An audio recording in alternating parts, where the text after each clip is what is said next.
Last week's video was so late that I adapted it into a fortnight episode, so this is what I watched this fortnight. Next week we'll be back to normal with weekly videos, I hope. So yeah, let's get it. Spider-Man Into the SpiderVerse 2018, directed by Peter Ramsey, Bob Persichetti, and Rodney Rothman. Very sick movie that I was really impressed with overall. Definitely understand the hype that I was questioning before I saw it. Really charming animation that I thought was going to irritate me due to the weird looking frame rate, but it turned out fine and was crazy cool and energetic for the most part too. Sick with all the leads into great expectations because the intertextuality is certainly there and that's mad. It's very much so Scott Pilgrim mixed with the Captain Underpants movie. There is that same kind of kineticness and gamey atmosphere that Edgar Wright put into Scott Pilgrim, mixed in with the several animation techniques seen in Captain Underpants. Downside to that the narrative was a bit plain and the soundtrack was a bit iffy at times, although at other times it did add quite a bit to the experience. Definitely captivating and certainly made with love and care, and it's crazy sick. 4.5 out of 5. Rushmore, 1998, directed by Wes Anderson. First off the bat, Jason Schwartzman and Bill Murray are so good in this. There are so many funny moments between the two and their chemistry is amazing. And the score helps to set up a lot of the atmosphere as soon as the movie starts, alongside the opening credits sequence with all the clubs, clearly defining Anderson's visual style and is a really engaging way to begin the movie. The shot composition is so weirdly funny in a way that it should not work, but it does, and it's really endearing. Anderson also evidently knows how to keep most of the dialogue rolling throughout the film, with cuts to different locations and the pace mostly moving forward. Private school versus public school dynamic is very sad, but very true. And Margaret Yang is effective in showing the humility of the public school system, even though she kind of cheats her way through the movie. And I've got a note about the shot of Max walking out the elevator in slow motion, how mad it was. But all in all, it's just a funny, goofy movie about a strange love triangle that shouldn't work on so many levels. But it does, and it's just a really good time. 4.5 out of 5. Moonrise Kingdom, 2012, directed by Wes Anderson. This is similar to Rushmore, except it's just more grandiose. The ensemble cast is incredible, featuring names such as Bill Murray, Frances McDormand, Edward Norton, Tilda Swinton and Bruce Willis, among others. And this movie is just bonkers. Anderson has just clearly run with his style and is making the most of what he can do with it by this point in his career. Colours are incredible and shots are composed to a T, and he creates this weird mundane absurdity with a hint of melancholy that is just so endearing. The production design is incredible and everything is made with detail and care. This is a goofy movie.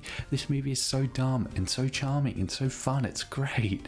This movie is like the Joker meme, which is like, all I have are negative feelings, but switch negative for positive, and that's how I feel about this fucking movie. It's just so fucking fun and good. 5 out of 5. Midsommar, 2019, directed by Ari Aster.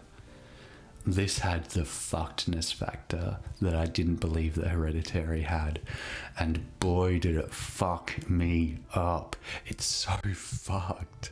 Aster creates this world in which you feel like you're alongside the central characters, especially Danny, and it's just this supremely beautiful film with this idyllic environment and just utopia, but with this backdrop of dread and death and just fuckedness.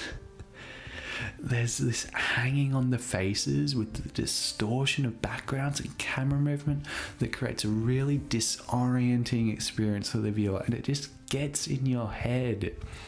It really just makes you expect the worst. And Asta just completely fucked me with this one. Very nearly made me throw up and continually makes me want to do so every time I see footage. But I also really want to rewatch it at the same time, regardless of that, just because of how good it was. 5 out of 5.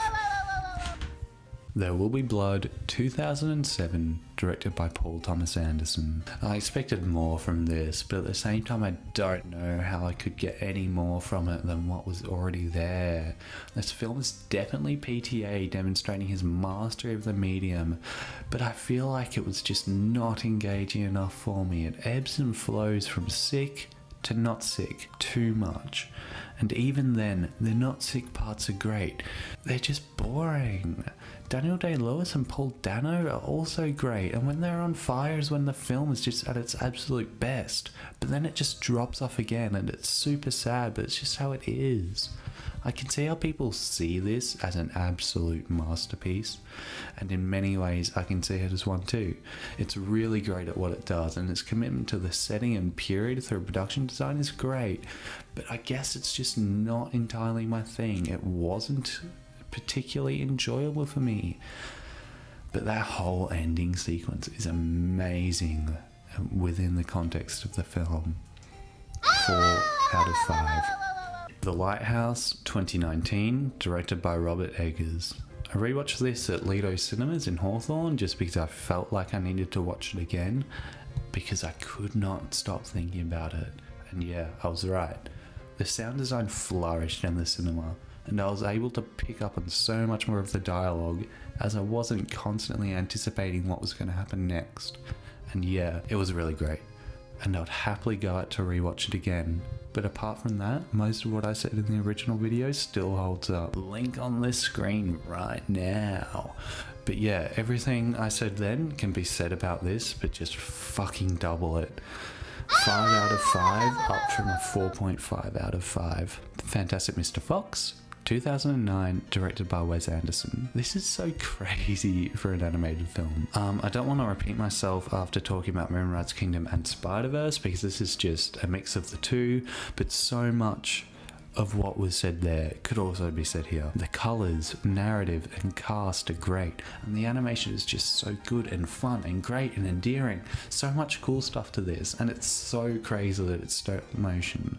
Anderson goes crazy with so many things in this, and there are so many cool little meta jokes that you would generally miss if you were a kid watching this.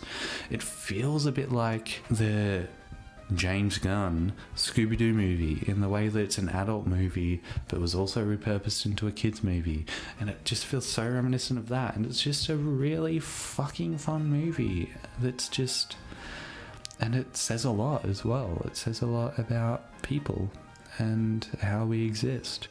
4 out of 5. 4.4. 4.5 out of 5. End of the video. Sub to me and like the video and follow my socials in the description. And yeah, as I said, next week should be weekly from now again. Yeah, I just got really fucking lazy last week when I was meant to be doing this video, when it was already going to be late anyway, so it just got compounded and compounded and compounded upon each other. And yeah, padding out the runtime, padding out the runtime, padding out the runtime, padding out the runtime, padding out the runtime, padding out the runtime, padding out the runtime, padding out the runtime, padding out the runtime, just like Godfather Part 2.